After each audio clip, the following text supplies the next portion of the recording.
আসসালামু আলাইকুম তৌহিদি জনতা। বাংলাদেশে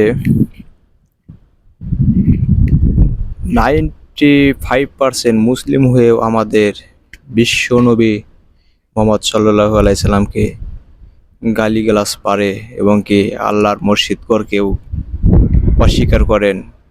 এমন একটি কুলঙ্কার বেজন্মা জাতের একটি মহিলা এখনো বাংলার বুকে বেঁচে আছে। এটা আমরা কখনো মেনে নেব না। আমাদের প্রিয় নবী কলিজার টুকরা যে নবী না হলে পৃথিবী সৃষ্টি কিছুই করতো না। মানুষ, তারপরে সমস্ত কিছু আল্লাহ পাক কিছুই সৃষ্টি করতো না যদি আল্লাহ পাক নবীকে না সৃষ্টি করতো। সেই নবীকে কলিজার টুকরাকে আমাদের আঘাত করেছে এবং গালি দিয়েছে, আমাদের কোনো মেনে নেব না।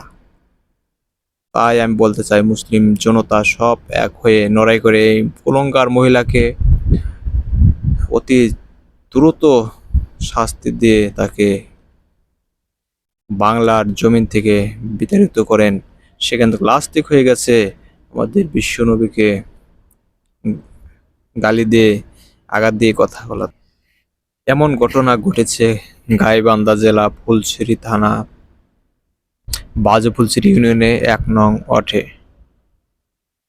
সে কিন্তু অনেক গালাগালি পেরেছে, আমাদের মসজিদকে অস্বীকার করেছেন, নবীকে অস্বীকার করেছেন।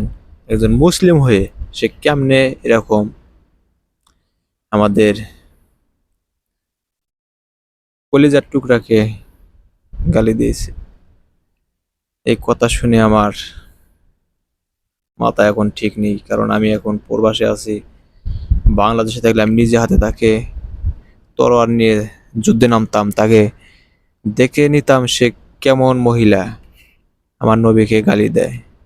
তাই আমি বলতে চাই জনতা সব এক হয়ে লড়াই করে এই মহিলাকে অতি দ্রুত শাস্তি দেওয়ার ব্যবস্থা করেন, তাকে দুনিয়া থেকে চিরবিদায় করে দেন। এমন মহিলা যেন আর পৃথিবীতে না থাকে।